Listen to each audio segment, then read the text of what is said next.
Hello, I'm back. So I'll just do a part two for as a continuation for our discussion. So we're done with social health. So as I mentioned, this is your ability to get along with other people. Ang technique lang naman dito class is respect. Okay, we have to respect each other because we came from different culture, right? Different, let's say, pagpapalaki sa family. So dapat we know how to respect each other. And social health, how can you be socially healthy?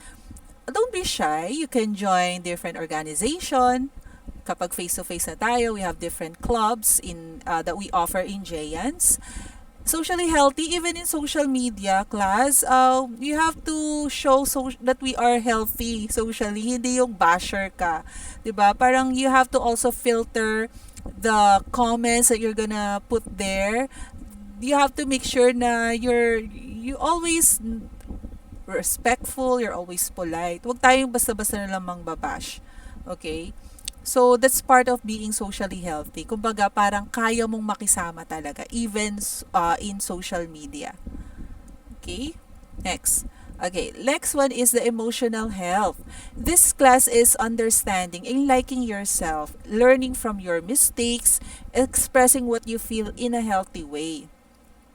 Okay, maybe I would say that most of us, especially during your time, adolescent time, this is the period of your life wherein you are too emotional. Para ito na mapapansin mo, you are too sensitive, you are overreacting about things. Pero class, you just have to be aware of your emotion. So when you are emotionally healthy, you know how to express yourself. Okay? Hindi yung nagtampo ka lang kay nanay or kay tatay, magkukulong ka na sa kwarto, sa room mo, hindi mo sila kausapin. That it's not showing emotionally healthy. When you say emotionally healthy, you what do you call this? You can express what you feel in a healthy way. Sabi nga, parang, halimbawa, like, kaya lang naman ako nainis kasi puro ako na lang laging inuutusan. Andiyan naman si ate, si kuya. Yung gano'n, mga simpleng ganyan. Kasi di ba parang minsan, because our hormones are changing, so minsan yung isang bagay lang na is napapalaki natin. Like, parang feeling mo hindi ka na mahal kasi ikaw lagi inuutusan, ganon. So you have to talk it out. You have to seek advice from your parents. Hindi yung you will seek advice from your tropa, yayain ka lang niyang bad influence, magyosi, mag-inuman. 'Di ba? Kasi feeling mo sila naiintindihan ka nila but your family cannot understand you. Which is wrong. Okay? Family first. Parang sila talaga yung kailangan mong kasi at the end of the day, family is what you have. 'Di ba? People will come and go but your family will stay there. You have to stick together. So, you just have to be open about what you feel. Minsan kasi parang hindi lang din kasi nila alam kung ano nangyayari o pinagdadaanan mo. Okay?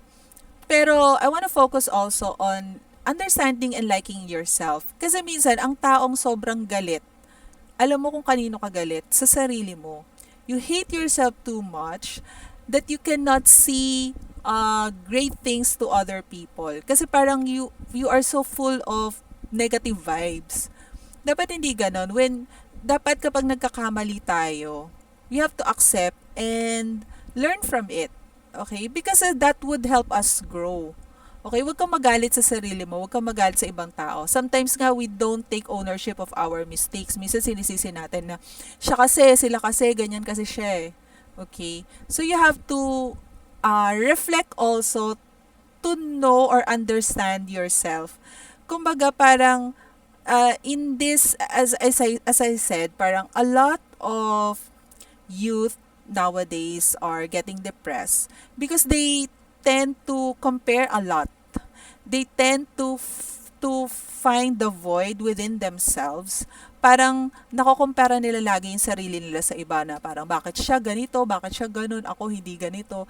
You have to love yourself. Kaya nga natutuwa ko dun sa iba na parang they love their own skin, they love their own quirkiness. You have to love yourself because if you don't love yourself, the people would not see that. How can other people love you if you don't love yourself? You have to give it to yourself first. 'Di ba? Huwag mong parusahan yung sarili mo. You have to love and accept yourself.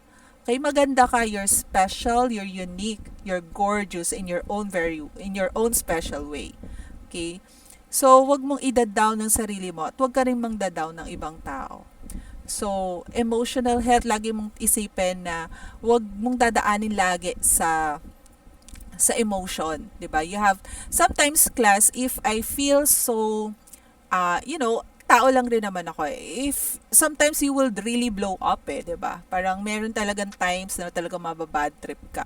So when I feel that way, para makaiwas ako na may masabi ng masama, I give space to the person and to myself. Parang yun talaga, like, I give space.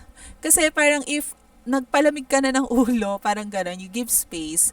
The next day or, how many days or weeks, di ba parang when you talk to the person, parang wala na emotion. So, mas magiging parang open na yung mind mo makipag-usap.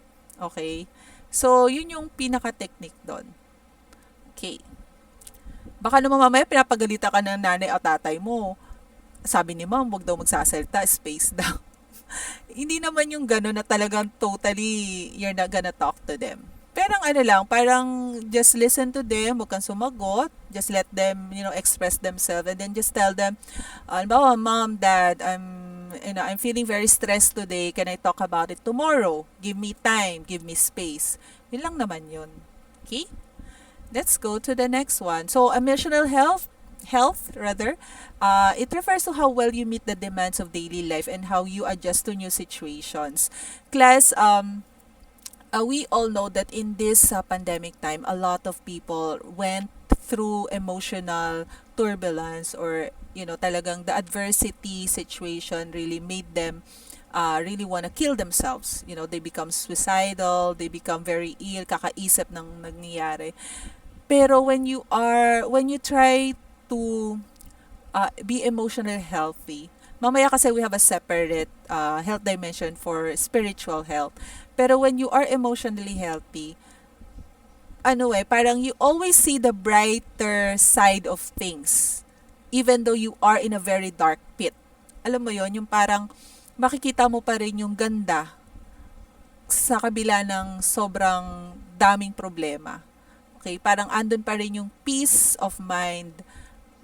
Kumbaga parang I'm not saying na wag niyong ramdamin or wag kayong masaktan, wag kayong malungkot. It's all normal emotions, I say. It's normal emotions. Pero how long? How long are you gonna stay that way? Kasi if you are in a survival state or you're always angry, you're always sad, the next thing would happen would be you will be depressed. You will be suicidal. 'Di ba? You have to control your emotion like, okay, this is my situation now. This is my situation now. There's always hope for tomorrow. Parang, 'di ba, always look at the bright side. You always have to think na talagang mairaraos naman. Parang this too, sabi nga nila, this too shall pass. Okay, matatapos din to. So, ang kailangan lang is, you have to be strong. You have to have that strong mind and strong emotion. Dapat kaya mong dalhin yung emotion mo. Class, when I feel so emotional, I walk. I walk like 1 to 2 hours. Kasi it helps me na mawala yung, ma-pacify yung emotion. So you have to learn about yourself. Paano mo ba i-handle yung emotion? Some people, they want to talk it out with other people that they trust. Okay? May mga ganon.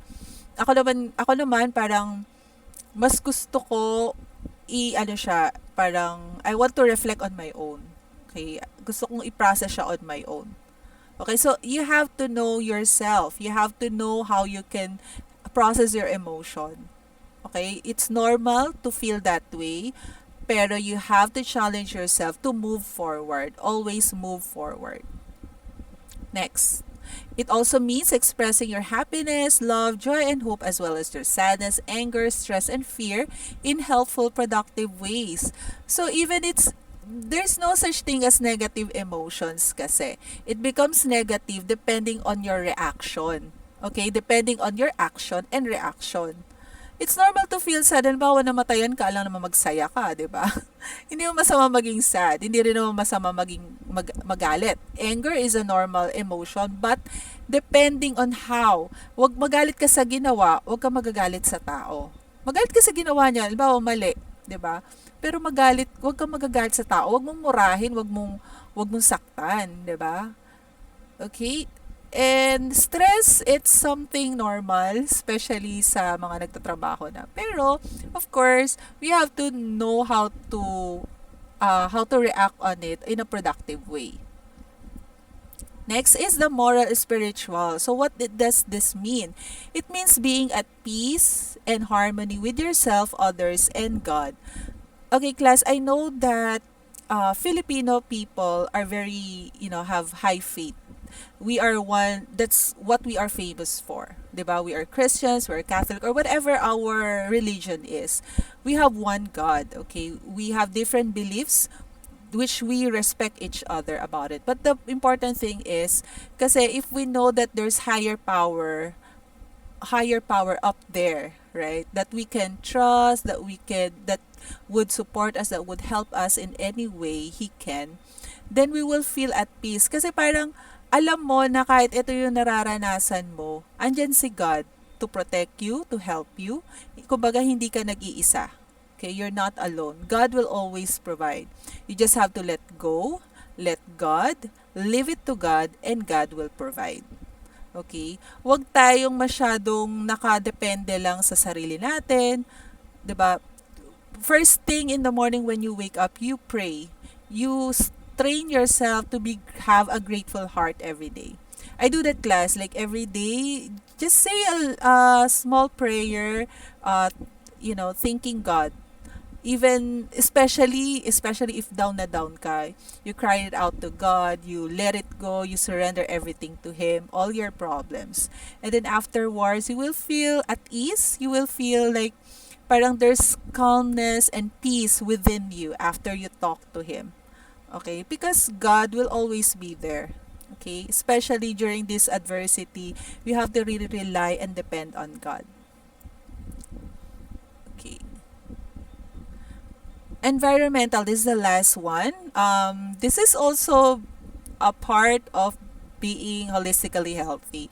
So we have to understand, you have the understanding of the effect to ourselves of the air, the water, and the land that surrounds us.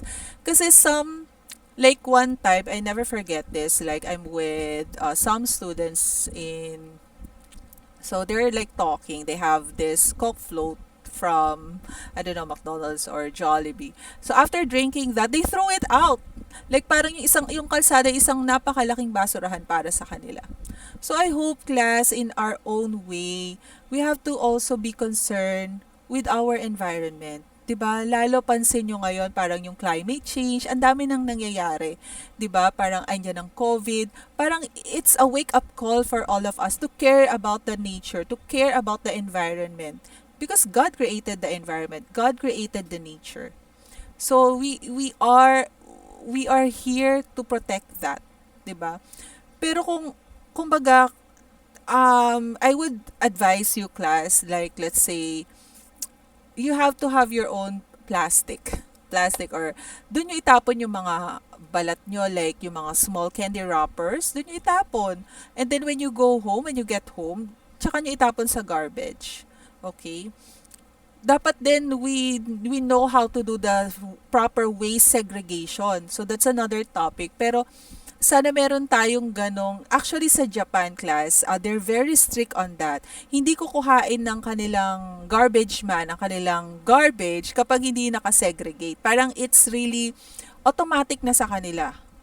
So sana sa atin ganun 'di ba? Hindi yung sama-sama like yung mga like biodegradable, non-biodegradable. Dapat hiwalay.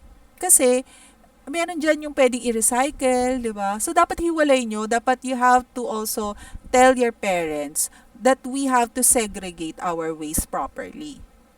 Okay? Tapos ano pa? For environment, so yun nga, parang we have to clean not only our house, baka mamaya sobrang linis ng bahay nyo, pero tinatapon nyo naman sa ilog, tinatapon nyo sa kalsada. Di ba? Parang hindi ganon. Dapat we have to be aware and we have to be concerned for our environment. Kumbaga, huwag kang magkalat, huwag ka rin kakalat-kalat. Kumbaga, huwag na ikaw yung maging rason para maging makalat. Di ba? So, yun lang. So, that's it. So, again, those 6 health dimensions, we have the physical, the mental, emotional. What else? We have social. We have the moral, spiritual, and of course, the environmental health. Okay.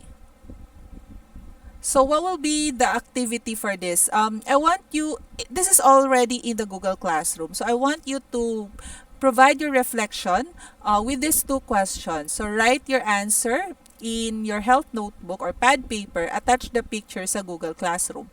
Number 1 question is, which from the health dimensions you are currently good at? Give example. So, ano dito yung mga nagagawa mo na? Halimbawa, ma'am, I'm good at physical health. Kasi ganito, ganyan, ganyan. Let's say I do exercise, I sleep well. And then, second question is, which naman from the health dimension you need to improve on? Ano naman dyan? Halimbawa, ma'am, mental health kasi tamad akong mag-aral ng something new. Ganyan. So, examples lang yon. Okay? So, that's about it. So, that's the end for this week lesson. So, next week, I'll see you again. And the last topic would be human development. Okay? So, at least, diba na, that will be the end for our quarter 1 in MAPE. So, good luck to everyone. Thank you so much for listening. Always keep safe and God bless. Okay? Bye!